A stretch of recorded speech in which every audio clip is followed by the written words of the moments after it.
Hi guys, this is my husband's Jade, which I really am taking care of her for, I would say the past year, maybe. I've been the sole caregiver, or maybe even longer than that. So I gave this to my husband, I would say 4 years ago on his birthday. And it was a set of 3. There were 2 other succulents, and for whatever reason, the other 2 just wasn't really making it.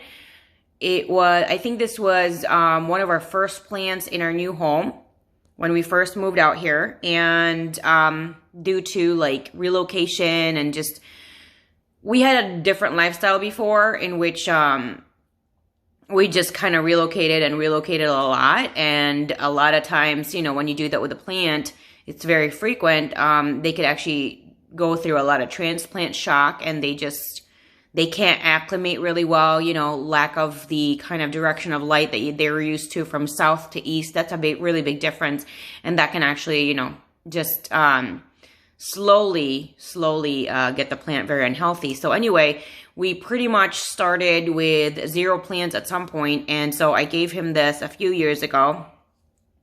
This used to be about, I would say, like less than 2, maybe like 2-3 inches tall when we first had it.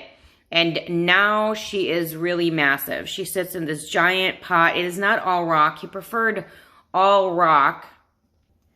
But I just didn't know how to take care of an all rock. And he said he kind of just didn't have enough time to take care of this plant. So we had to compromise. Except for like about maybe 2 inches of the top. It's just, those are just river pebbles or small river rocks.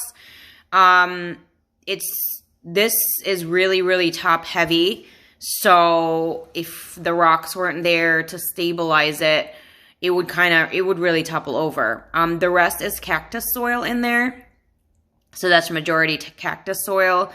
And, she sits, I would say, about a foot to a foot and a half away from an east-facing window. There are plants in front of her. And I think because she's big enough, she's able to tolerate not directly to be next to the window. She used to be directly next to the window. However, she got too large and she didn't really fit in the shelf anymore. So now she sits away from that window about a foot and a half, just enough for where the shelf is just in between. And there's a different plant in front of her, but she does get good morning light. Again, the soil that I do have for her is cactus soil. And in the past few weeks, what I would say is that, you know, the change in light, and of course she did go through transplant shock because she has been transplanted very recently. I've been experimenting with the watering, and so far she is liking every 8 days. She's massive. She is massive.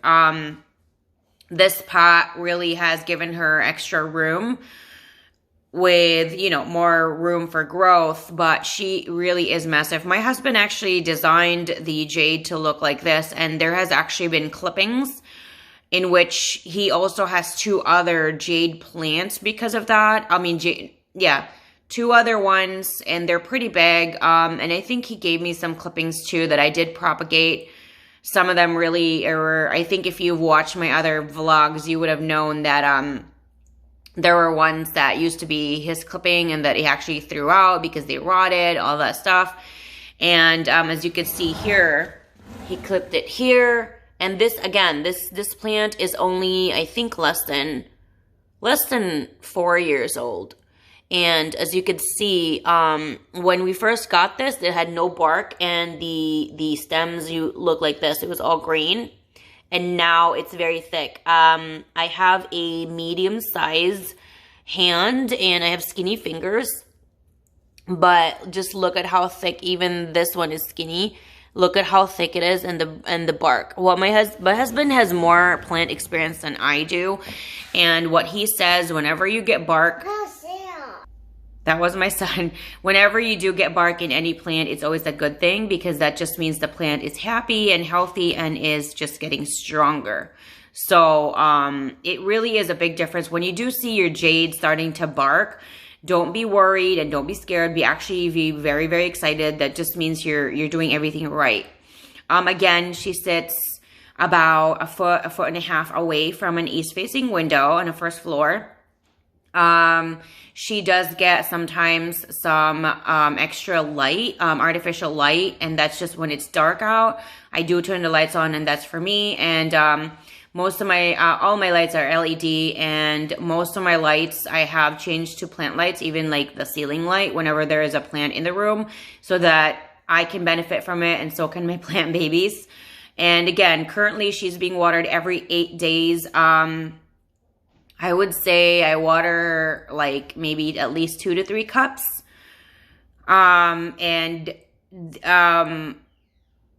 Just to make sure, you know, you can tell, like when you touch the leaves, I do prefer my jades to be really chunky and fat and happy. When they are kind of skinny, if a lot of them are skinny for me, for this size plant, if I would say at least 10 are really, really skinny, and they're the developed leaves. They're not the very top ones, but they're at least this layer down below, and they're super skinny. That means they're very dehydrated and very, very thirsty. So when you have a jade that has become that way, I would really lessen the volume. So if the last time you watered, let's say you watered for like 2 cups, I would suggest start with like a half a cup, and then just water a little bit more frequently, but with less volume, obviously, because when anything is dehydrated or extremely thirsty or dehydrated, you don't really want to give them the same volume that they did the last time, because then they would become overwatered. So that's just a little tip right there. That's from personal experience, actually. So if you guys have any questions in regards to this plant, let me know down in the comments section. All my social media accounts are in the description section as usual. Everything that I do water for this plant will be in the description section as well. Anything else that I might have missed, let me know down in the comment section. I hope you enjoy. Hit the like, subscribe, and of course the bell, so you're notified every single time I do upload a new video. Thank you so much, and I'll see you guys again next time. Bye!